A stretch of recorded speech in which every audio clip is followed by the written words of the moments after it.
You have to figure out, what are your goals? What are you trying to share? What messages do you want to share? And then you go from there. Personally, I reached out to people that I knew in the beginning because that made me more comfortable as I was getting used to the podcasting space, and it's easier. Most hosts never achieve the results they hoped for. They're falling short on listenership and monetization, meaning their message isn't being heard and their show ends up costing them money. This podcast was created to help you grow your listenership and make money while you're at it. Get ready to take notes. Here's your host, Adam Adams. Hey, podcaster, it's Adam Adams, and I'm excited to have you today. Thank you for jumping on. And today's going to be special because the guest that we have has actually been featured in Forbes and as a TEDx speaker, which is kind of rad, and not everybody can say that. And so just so you know, Kristel, I'm going to ask you a couple of questions of how did you get on that? Because there's some really cool stuff. Kristel's also writing a book right now. Her podcast is meant for people, adults that are interested in living a fulfilling life, thriving both professionally and personally. And you can find the link to her podcast by scrolling down. It's already in the show notes, and Kristel's full bio is also in the show notes.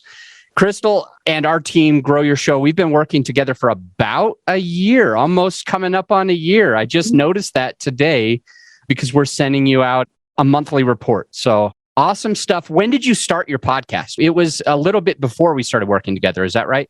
Yeah, it was actually early 2020. Now that I think back, and thank you for the introduction, by the way, that was very nice, Adam. And February, I want to say 2020. Okay. Yeah. All right. So let's just say you've been doing this for like over 2 years. And with all of the things that you've learned through your podcast, I want to find out, like, if you were speaking to yourself 2 years ago, like over 2 years ago, when you were thinking about starting a podcast, when you were preparing to start a podcast, when you were launching a podcast, like, do you wish you could go back and give yourself any other advice to make it easier or more streamlined? Or what are your thoughts on that? I really believe that everything I've learned along the way has helped me get to where I am now. So if I could go back, I would keep it the same, just because I think all of those lessons were really important. That said, it wasn't all easy and there were frustrating things along the way. But when I started, I figured out how to do my own editing. I figured out how to use all the platforms. So I was doing it all on my own, how to do all the promotional content. And thankfully now I'm working with you. So you guys are helping me with all of that. But I think that was really necessary for me to get up the curve and feel confident that I could do that if I needed to. I know we were chatting a little bit before you hit the record button, and I said that I would have liked to have gotten my launch off with a little more gusto, like really gone for it. But that said, at the time, I think I would have freaked myself out if I had overthought it. Like putting all that pressure on myself at that time may have led to me being like, "Ooh, I don't want to do this." So for me, it was more like taking these like little steps forward. If I were to give myself any advice, it would just be patient, because I did have this idea in my mind that things were going to happen really quick, that maybe some of these bigger guests that I wanted were going to want to come on my show when I had like minimal downloads and no social media presence. I just thought maybe that would happen. And along the way, there were a lot of no thank yous in the beginning, and which ultimately turned into more yeses and more visibility. So I think patience was key. I've got so many questions on that. Okay. First and foremost, you said that all of the lessons were important. You're glad that you learned it. You did the editing on your own. You did the promotion on your own, and you wouldn't change it going back. You're glad that you learned those things. So if I'm about to start a podcast, I haven't yet launched, but I'm listening to this show because I'm trying to get like good ideas. You said two things, and it sounds like both of them are good. One of the things you mentioned was, you can learn this on your own. You can make sure that you can efficiently do it, that it can fall back onto you if you ever need it. But you also mentioned that currently today, you've offloaded a lot of those hard things. You're more focused on like your strengths while outsourcing some of the other parts. So I'm brand new and I'm trying to decipher, how do I know if I'm going to need to learn to edit my own? have patience finding big guests, not do the gusto of the launch, but just kind of learn it as I go versus offload it in the beginning. Is there an answer that you think you would give to a different person about to start out? Is there a benefit or a con to either way? Yeah, good question. I think it comes down to what your personal goals are. So what are you trying to accomplish with your podcast? What's your timeline? And what's your budget? How much can you spend on this project? So that's the biggest thing. You know, if I had a huge budget in the beginning, I would have gotten more help. So for me, it was about just navigating with where I was at. So I think that comes down to the financial piece is a big part of it. And then also, again, the timeline, like how quickly do you want to get up and running? Do you have the time to learn on your own? Or do you really need to get that expert advice to get up to speed quickly? Okay. And for you, you said you wouldn't change it though. Like you wouldn't change you doing some of the promotion, some of the editing, post-production, publishing. Why is that? What do you feel like you truly gained by doing those things before offloading them to somebody else? Yeah, well, I learned a lot about my personal style and I was trying to see what works, what doesn't work. How do I want to come across? Because whenever you're offloading, you need to give guidance. It's still, you need to be able to make decisions on how you want to come across, what type of style do you want to present. And so I was still figuring that out. So I think it would have been really hard to offload when I didn't really know what I wanted yet. I was still learning and like navigating that. So that was important for me to just be able to try things and not put a lot of pressure on myself with it. So I wasn't paying somebody. So I was able to try things. If it didn't work, okay, I'm going to switch gears. I'm going to try something different. So that's for me, it was just part of my learning curve. And it really helped me figure out how I want to show up as a brand, as a presence, what is the message I want to put out there. And it was important that I came off in a positive way. And I knew I wanted my marketing and my promotion to lead with that, to lead with people feeling good. So it was trying to figure out how do I do that in this marketing world, which was interesting. And I did in the beginning, I talked with some different people who were talking about helping me potentially with promotion of the show, but their vision was different than my vision. So I think it was important, again, that I figured out what my vision was before I started working with you. So then it made things go a lot more smoothly. Got it. I'm wanting to think about some of the timeline here. You started your podcast approximately 2 years before today, and you started working with a team like ours approximately a year into that.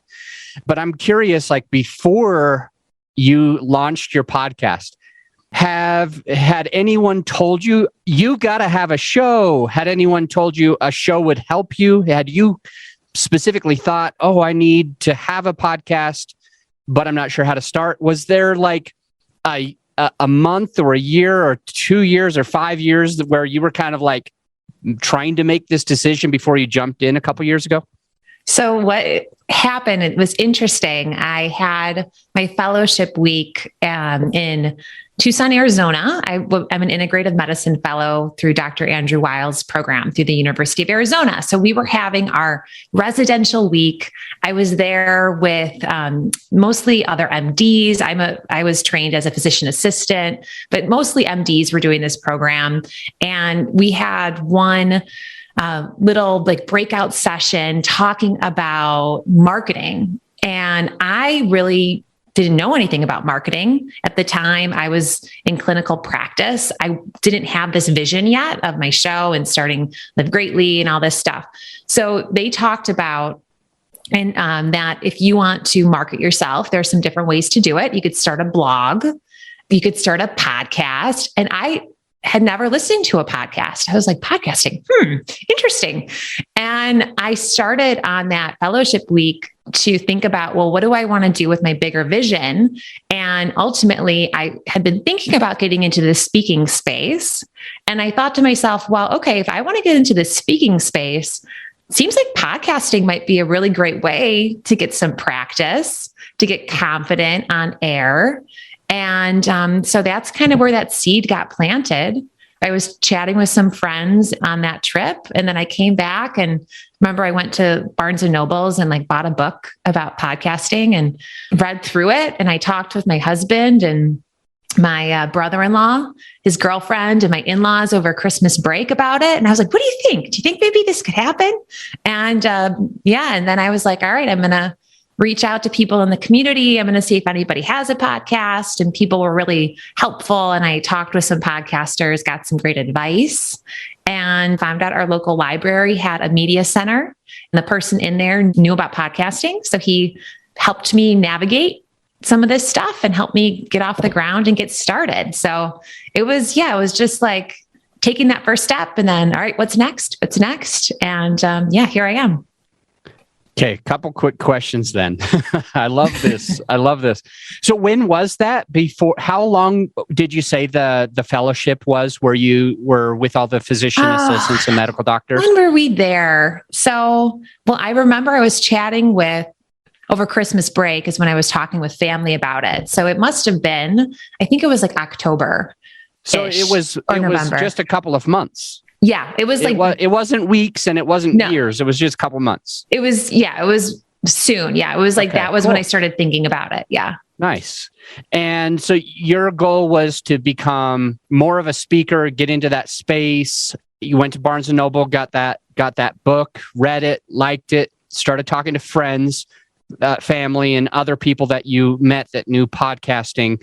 I'm very curious if you could share with the listener, what is the best advice that you had gotten from somebody when you were asking from other podcasters? And what was the worst advice that you had gotten from somebody? Well, I think the worst advice was the mic I was originally using, which I was told was the best one. And now after I have a new one, I'm like, man, I sounded echoey. Yeah. Okay. And I listened to my old episodes. I'm like, ooh, that audio doesn't sound good, but that was supposed to be the best mic. So that was something that I would change. Actually, you asked me before, would I change something? Actually, I would change the mic.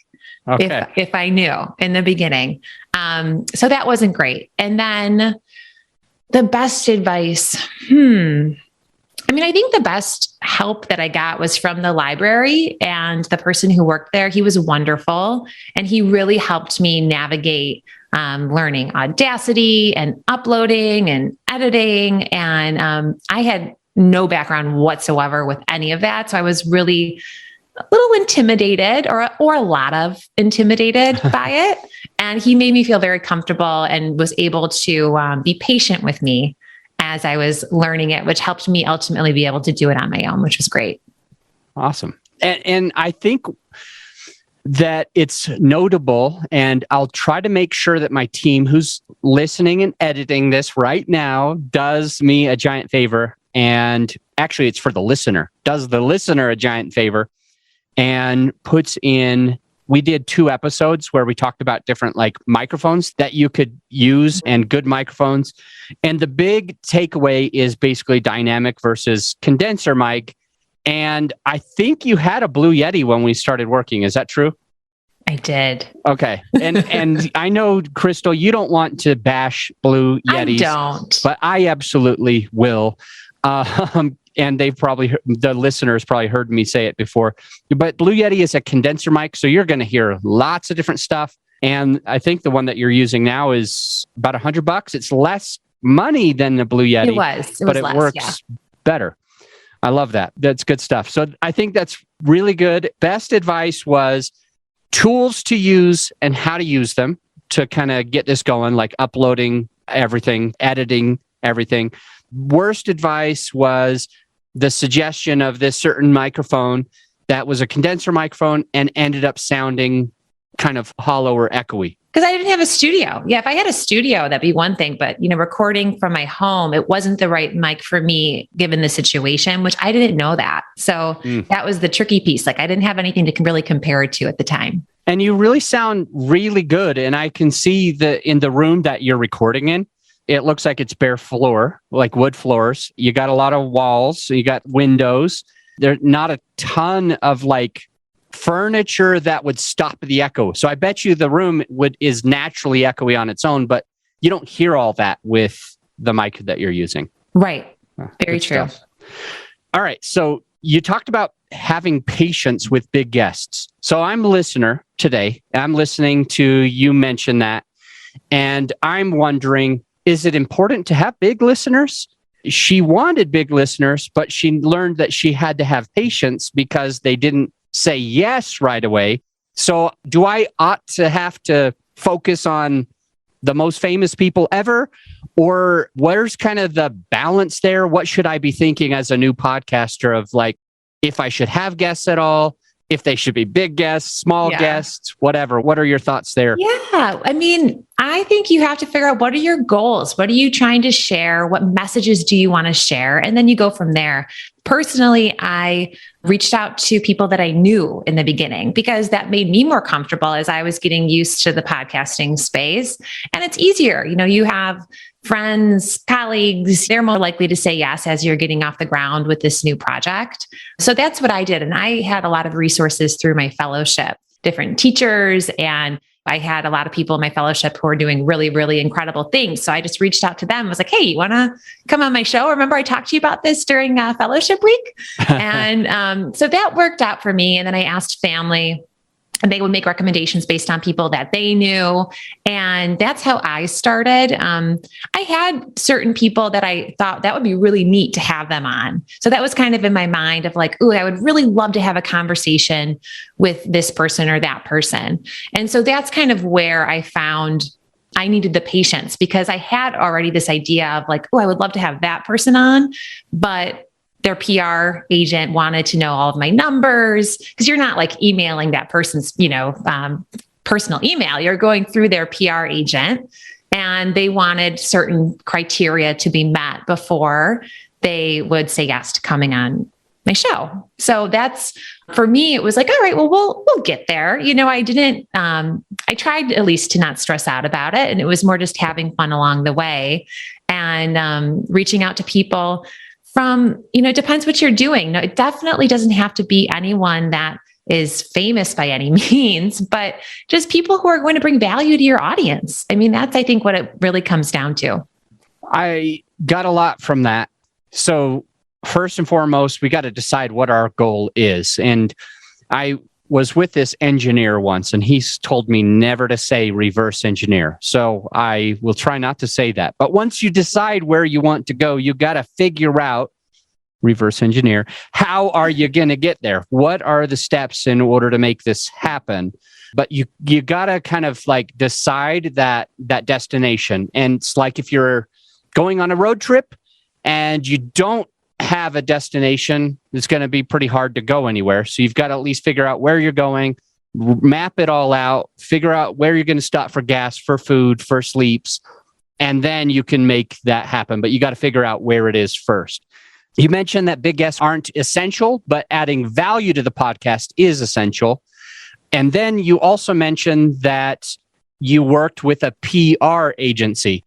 So I'm listening and I'm like thinking, okay, I'm going to be patient. I don't need to have that big guest right away.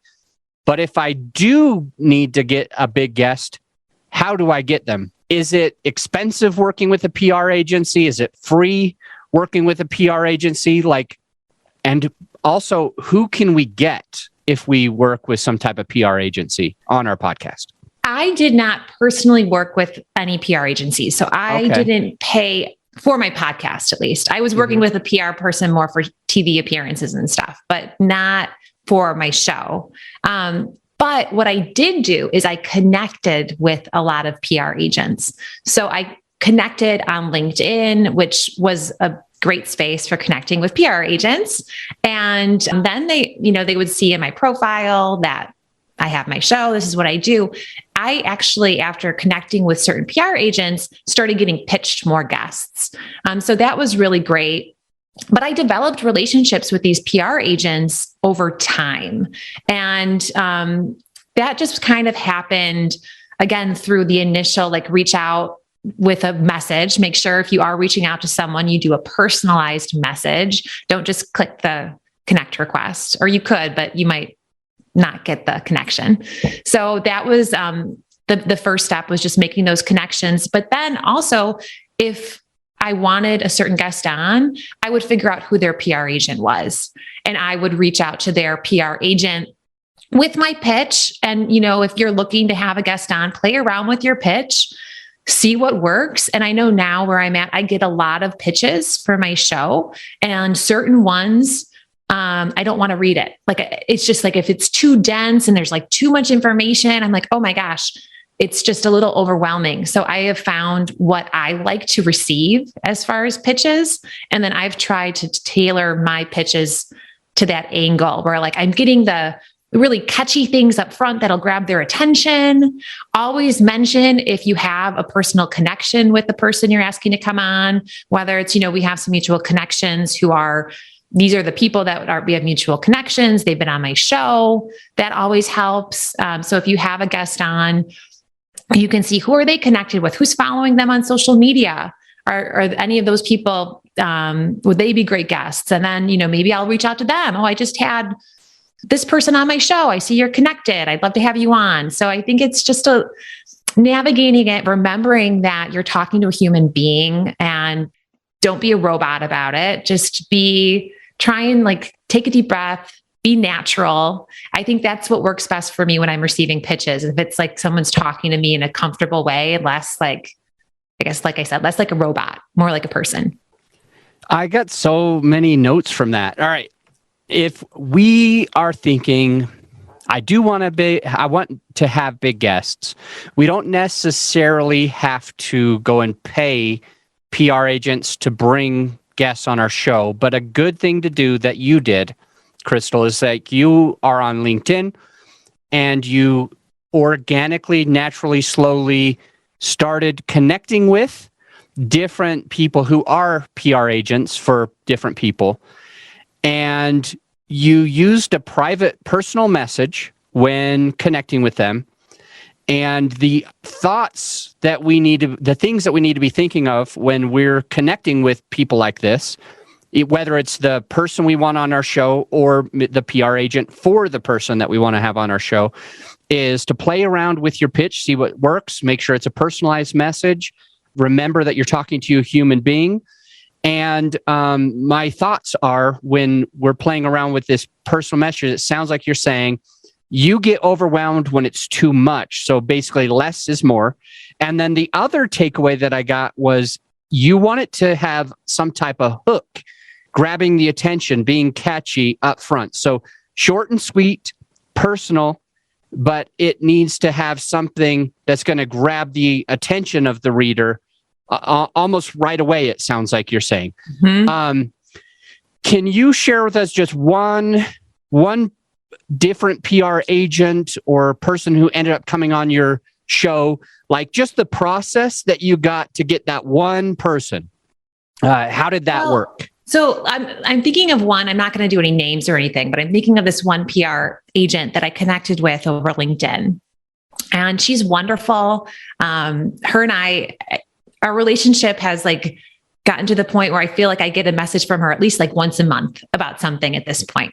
And I can't remember how I found her. I think I just did a search for PR agents. And then I was kind of looking to see, okay, what type of field are they in? And I reached out to connect. And then shortly after, I received a pitch from her pitching 3 big guests, which I was like, oh, this is amazing. And since then, she's reached out whenever she's had a very notable guest. And I'd say I've taken about 90% of the people she's pitched, because she just covers such amazing individuals. But it was just a very organic, natural relationship, where I think the biggest piece of it as a podcaster is also recognizing what value are you bringing to the guest. So letting them know, this is how I'm going to help get this person's message out there. And that's going to vary based on where you're at. So depending on if you have a social media platform, if you do, mention that, what's your reach? Are you ranked? What's your ranking? And any other really notable pieces that a PR agent will see is like, oh, that's good publicity for my client. And that's what you want to put front and center. And then also, as I said, put in that piece of like, if you have any mutual connections, because that's that personal piece that people really respond to as well. Okay. So you connect with her on Facebook.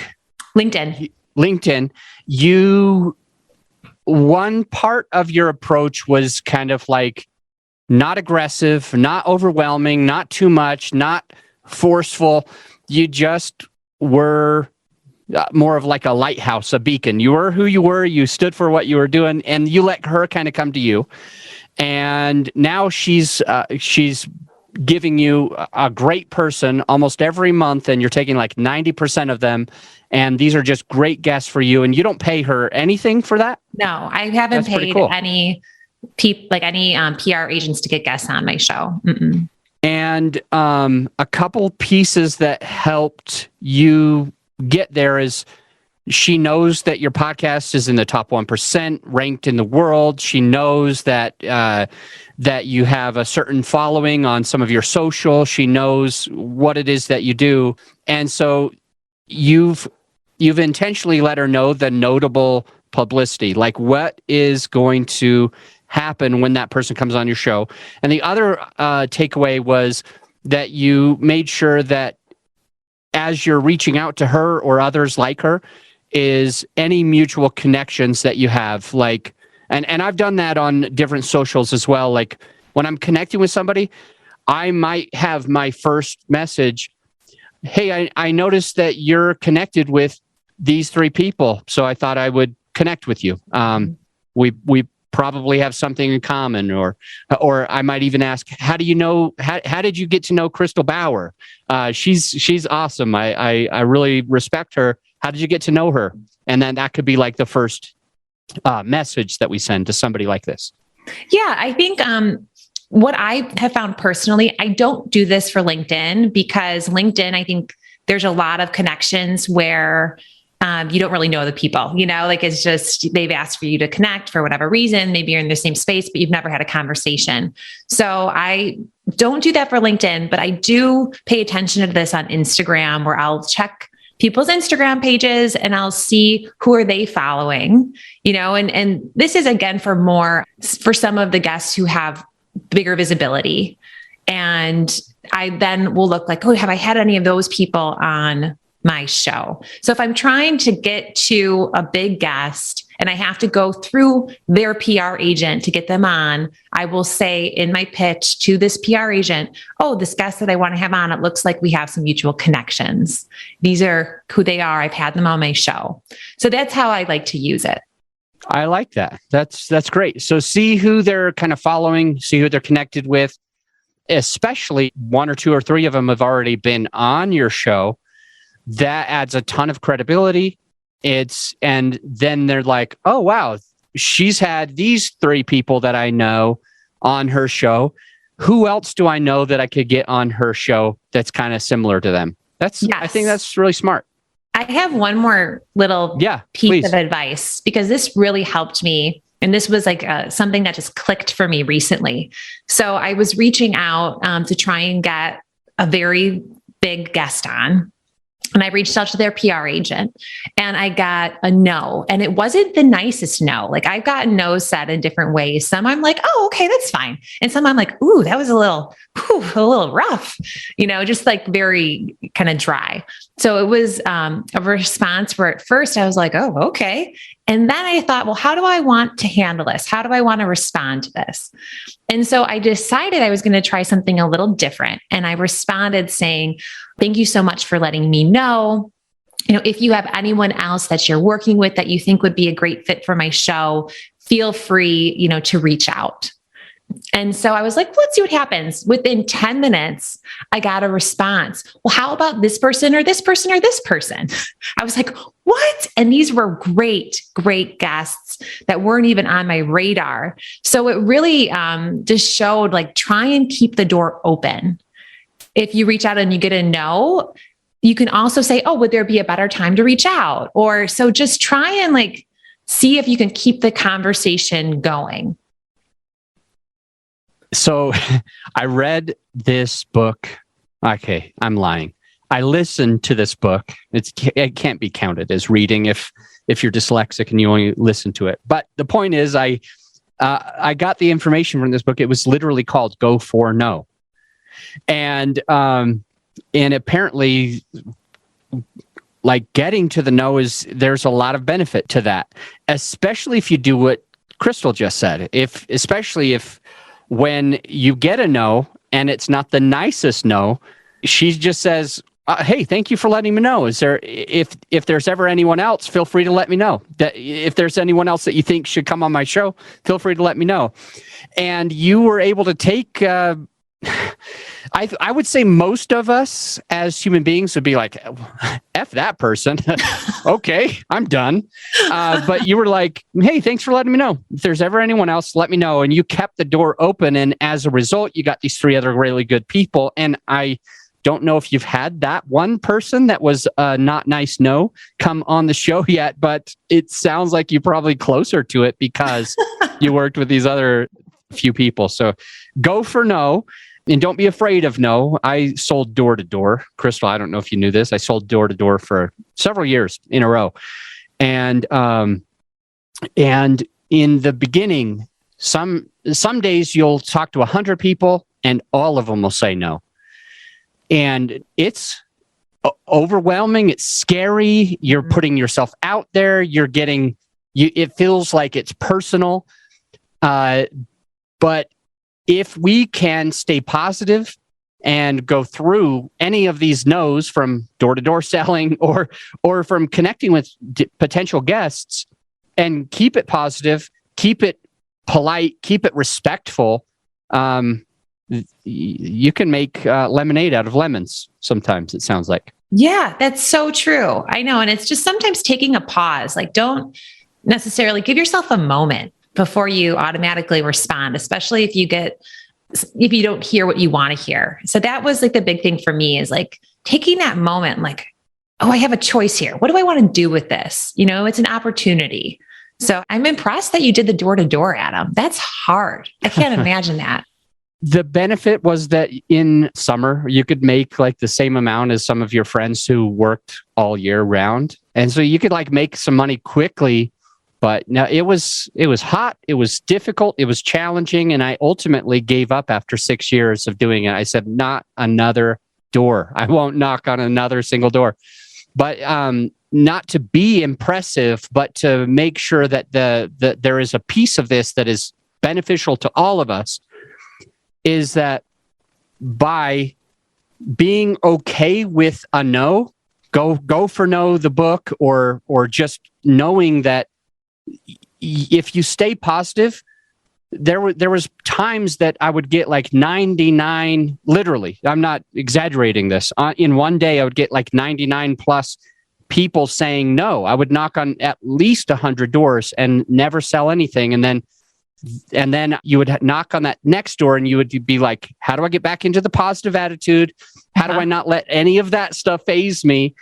And still call the next person and still message the next person and still knock on the next door and have your pitch with your attitude of basically assuming the sale, being okay, being happy, being positive. Because when you do that and somebody gives you a not nice no, and you can follow it up with positivity, politeness, thanks for letting me know. If there's anyone else, feel free to let me know. I love that. I love that takeaway. My team, my company, when we have a client tell us something that we did wrong, which happens, I always tell them, hey, at least thank them for letting us know that thing. So like, we are appreciative and we want to fix it. Thanks for letting us know. Now we want to fix it. And I think that's just a great takeaway in life with your spouse, your partner, your business partner, and anyone that we're talking about, in order to make a sale or to be better at our jobs or to speak on more stages or get somebody on our podcast. I think there's a lot there. Kristel, there's a couple things that I really want to talk about.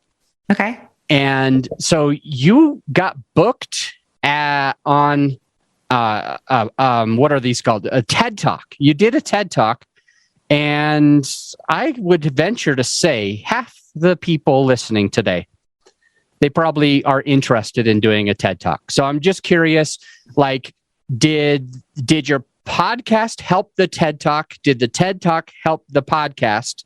Yes or no, and which one? And also, if we want to do a TED Talk, what is kind of a path that we might be able to go in? Whew. All right. Well, I don't know if the podcast helped the TEDx talk. Maybe. I think that the more you build up your platforms, I would think it could only help with you landing some of these gigs.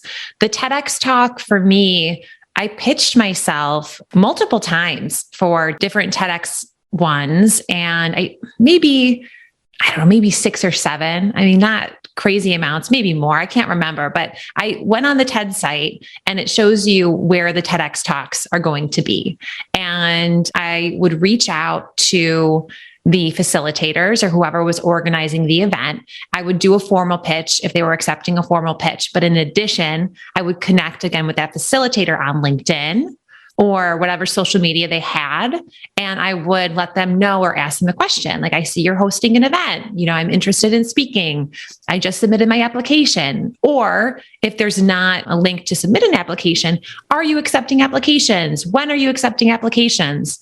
So what happened with the one I actually got, I saw that it was in Chicago at Wolcott Prep, and I saw it and I was like, oh, I don't see a link for applications. I wonder if they've accepted, have they already chosen their speakers? I connected with the person heading up their event on LinkedIn. I messaged him. He's like, oh, it's your lucky day. We're accepting them I think it was through tomorrow or something. Like, I had like a day. So I'm like, oh, I'll get it right over. So I submitted my pitch, and typically they want a little video clip.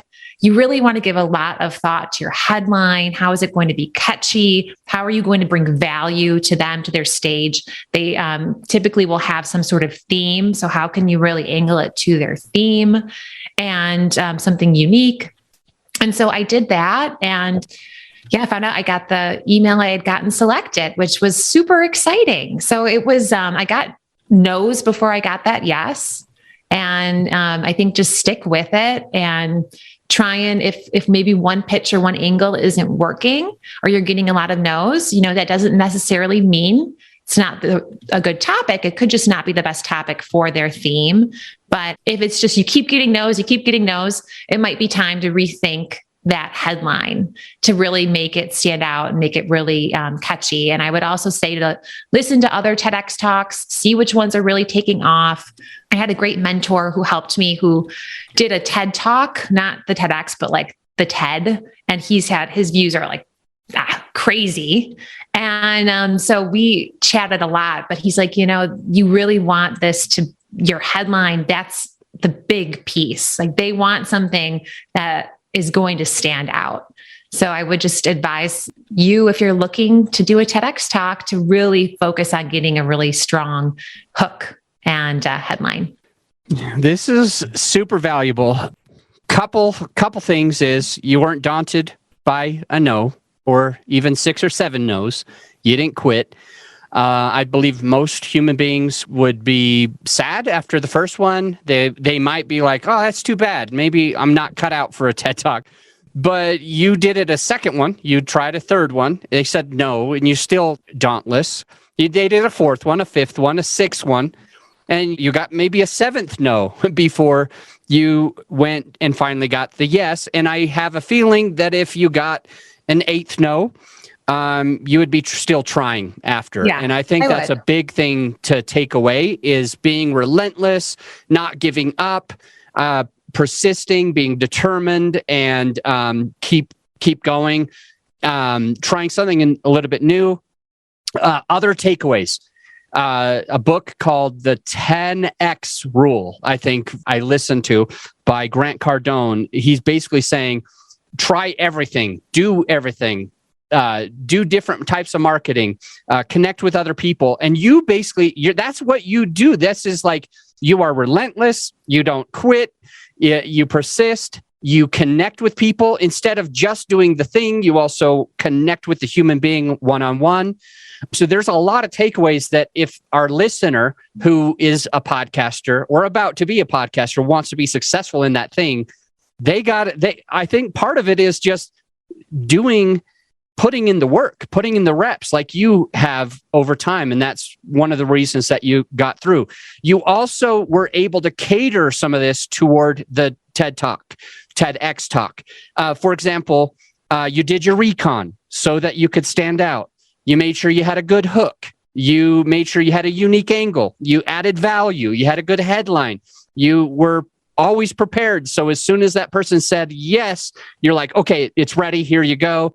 There's just so many things that I'm taking from this. You listen to other TED Talks so that you could understand what it is that they're looking for and how do you make that. So it's not just like trying it once. You were knocking on these 100 doors that day. You had 99 no's and you still went to the next one. It's just great. And I also asked for feedback too. So I had applied for TEDx Chicago originally, and I connected with their coordinator. I actually had like a couple calls with her, one Zoom, one phone. And I was so excited when I think it was the first one I submitted for TEDx Chicago way before I got this one. And she wanted a phone call. I was like, oh, this is going to happen, but it didn't. But I regardless was really excited, but I asked for feedback. I wanted to know, like, what are they looking for? So I think if you're able to open the door of conversation via email, or if you do get that phone call, really try and figure out what they're looking for as a team. And if there's a way, maybe you could have angled it a little differently. So much good stuff. I really appreciate it. I wanted to get into how you were featured in Forbes, but we are going to save that for another episode since we're about at that time where we have our next appointments. But we'll make sure you come back on. We'll talk about how you got into Forbes, how other people can get into Forbes, because that's also very, very interesting. If you're listening and you like what Kristel's doing, I do too. And you can find her podcast. It is Live Greatly. Scroll down. That link is already in the show notes. It's ranking worldwide in the top 1% on many different fronts. She is just crushing it, adding a ton of value. And I will be honest with you listening. I feel lucky to know Kristel, and there have been times that I wanted some different thoughts and advice in like health and wellness. And she's just been such a good person to go to for that. And a lot of that's in her podcast. So check it out, scroll down, click. And if you give her a rating and a review, an honest written rating, let her know you heard about her here. And I'll see you on the next episode. Thanks again, Kristel. Thanks, Adam. So fun. I really don't say this nearly enough. I don't mention this, and I feel horrible because it's a great resource for you to be able to take your podcast to the next level. And it's simply a free resource that I don't need your email or anything. It's just a podcasting course that I created that is ended up putting in the very first 6 episodes of this podcast. So if you haven't checked it out, definitely going to want to just check out those first 6 episodes, see how they can help you improve your podcast, get in front of more people, and have a better result where you're making more money through the podcast, etc. So much can happen after you listen through episodes 1, 2, 3, 4, 5, and 6. So if you haven't done it, go do it now. And by the way, if you're subscribed, you'll keep hearing more great content. So to those of you who are, I'll see you on the next episode.